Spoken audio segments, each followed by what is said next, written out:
గత ఎన్నికల్లో వైసీపీ చెయ్యని ప్రయోగాలంటూ లేవు. ఇక్కడి వారిని అక్కడకు, అక్కడి వారిని ఎక్కడకు బదిలీ చేసింది. కానీ ఎక్స్పెరిమెంట్స్ వికటించాయి. బదిలీల వ్యూహం బెడిసి కొట్టడంతో ఇప్పుడు దిద్దుబాటు చర్యలు చేపట్టింది. కొత్త స్థానాల్లో ఓడిపోయిన నేతల్ని గతంలో ప్రాతినిధ్యం వహించిన నియోజకవర్గాలకు తిరిగి పంపుతోంది. ఈ క్రమంలోనే ఓ మాజీ మంత్రి తన సొంత నియోజకవర్గానికి ఇన్ఛార్జిగా నియమితులయ్యారు. ఎన్నికల ముందు ఎక్కడి నుంచి ప్రయోగాలు చేపట్టిందో ఆ జిల్లా నుంచే ఇప్పుడు దిద్దుబాటు చర్యలు ప్రారంభించింది. అయితే ఈ వెసులుబాటు కొందరికైనా లేక అందరికీ వర్తిస్తుందా అనే చర్చ ఇప్పుడు సాగుతోంది. ఇంతకీ వైసీపీ చేపట్టిన కొత్త ప్రయోగం ఏంటి? శ్రీకారం చుట్టిన నియోజకవర్గం ఏది? Let's watch the story.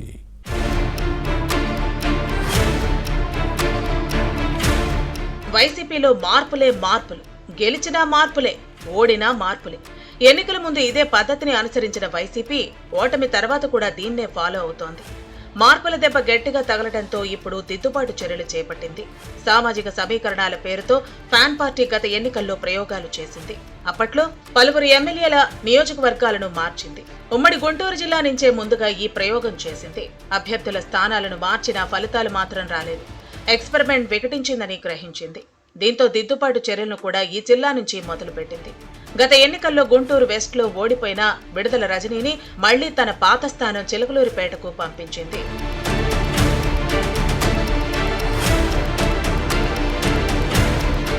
విడుదల రజనీ 2019లో చిలకలూరిపేట నుంచి ప్రాతినిధ్యం వహించారు. అప్పట్లో టీడీపీ సీనియర్ నేత మాజీ మంత్రి ప్రత్తిపాటి పుల్లారావును ఓడించి అందరి దృష్టి ఆకర్షించారు. జగన్ కేబినెట్ లో వైద్య ఆరోగ్య శాఖ మంత్రిగా పనిచేశారు. అప్పటి నుంచి బాగా పాపులర్ అయ్యారు. కానీ ఎన్నికల్లో గెలిచిన తర్వాత వైసీపీ నేతలను విస్మరించారనే విమర్శలు వచ్చాయి. దీంతో కేడర్తో పాటు లీడర్లు దూరమయ్యారు. ప్రజల్లోనూ వ్యతిరేకత పెరిగింది. చిలకలూరిపేట నుంచి పోటీ చేస్తే ఓటమి తప్పదని సర్వేలు తేల్చాయి. దీంతో గత ఎన్నికల్లో గుంటూరు వెస్ట్ కు బదిలీ చేసింది పార్టీ నాయకత్వం. ఇక్కడికొచ్చిన తర్వాత ఎంత హడావిడి చేసినా ప్రజలతో పాటు ఫ్యాన్ పార్టీ కేడర్ కూడా రజనీని రిసీవ్ చేసుకోలేకపోయారు. అందరితో వివాదాలు తెచ్చుకుని వైసీపీ శ్రేణుల మద్దతు పొందలేకపోయారు.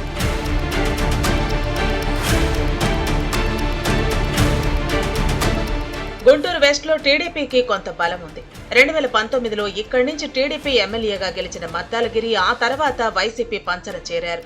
గత ఎన్నికల్లో రజనీని ఇక్కడకు బదిలీ చేయడంతో మద్దాలగిరి అసంతృప్తికి గురయ్యారు. దీంతో ఈయన వర్గం సహకారం లభించలేదట. రజనీపై పోటీ చేసిన టీడీపీ అభ్యర్థి గల్లా మాధవి విజయం సాధించారు. ఆ తర్వాత ఇన్ఛార్జిగా కొనసాగినా అంతగా యాక్టివ్గా లేరు.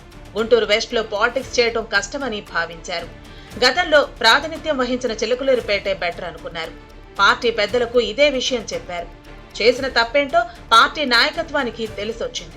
దీంతో రజనీకి తిరిగి పాత నియోజకవర్గం ఇన్ఛార్జి పదవిని అప్పగించింది.